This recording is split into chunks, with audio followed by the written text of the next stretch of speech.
Manufacturing ક્ષેત્રે ભારત નિષ્ફળ રહ્યું, પીએમએ પ્રયાસ કર્યા પણ નિષ્ફળ રહ્યા. સંસદમાં રાહુલ ગાંધી.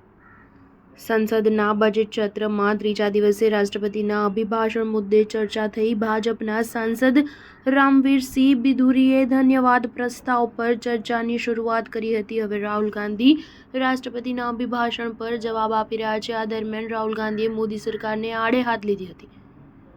રાહુલ ગાંધીએ સંસદમાં રાષ્ટ્રપતિના અભિભાષણ પર કહ્યું કે તેમાં કંઈ જ નવું ન હતું. એમ એવું વિચારી રહ્યા હતા કે ઇન્ડિયા ગઠબંધનની સરકાર હોત તો રાષ્ટ્રપતિનું અભિભાષણ કેવું હોત.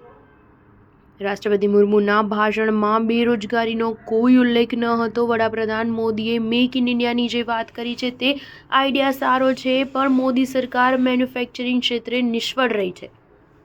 અમે વડાપ્રધાન પર દોષ નથી મળી રહ્યા. પીએમએ પ્રયાસ કર્યા છે. આઈડિયા સારો હતો પણ તે નિષ્ફળ ગયા.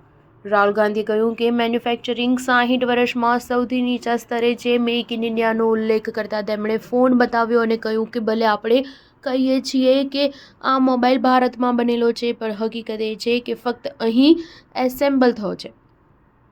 તેના પાર્ટ્સ તો ચીનથી આવ્યા છે. રાહુલ ગાંધીએ કહ્યું કે દુનિયા બદલાઈ રહી છે. આપણે પેટ્રોલિયમથી બેટરી અને પરમાણુ ઉર્જા તરફ આગળ વધી રહ્યા છીએ. દરેક વસ્તુ બદલાઈ રહી છે. છેલ્લે જ્યારે ક્રાંતિ થઈ હતી ત્યારે ભારત સરકારે કોમ્પ્યુટર ક્રાંતિને ભાળી લીધી હતી અને ફોકસ કર્યું હતું. આજે તેના પરિણામ દેખાઈ રહ્યા છે. લોકો હસતા હતા જ્યારે કોમ્પ્યુટર લવાયું હતું. વાજપેયીનું હું સન્માન કરું છું, પણ તે પણ કોમ્પ્યુટરની વિરુદ્ધમાં હતા. યુક્રેનમાં યુદ્ધ ચાલી રહ્યું છે, છતાં ઇલેક્ટ્રિક મોટર અને એન્જિન ત્યાં બને છે. રોબોટથી લઈને ડ્રોન સુધીનો ઉલ્લેખ કરતા રાહુલ ગાંધીએ એઆઈ મુદ્દે ચર્ચા કરી. તેમણે કહ્યું, આજે બધા એઆઈ વિશે વાત કરે છે. એઆઈ ડેટા દ્વારા ઓપરેટ થાય છે. વગર ડેટાએ એઆઈ કંઈ જ નથી. પણ સવાલ એ છે કે એઆઈ કયો ડેટા વાપરે છે. ભારત પાસે કોઈ ડેટા નથી, તો કાં તો ચીન કે પછી અમેરિકાના ડેટાનો ઉપયોગ કરે છે. સ્ટાર ન્યૂઝ 7 હંમેશા સચ્ચાઈની સાથે.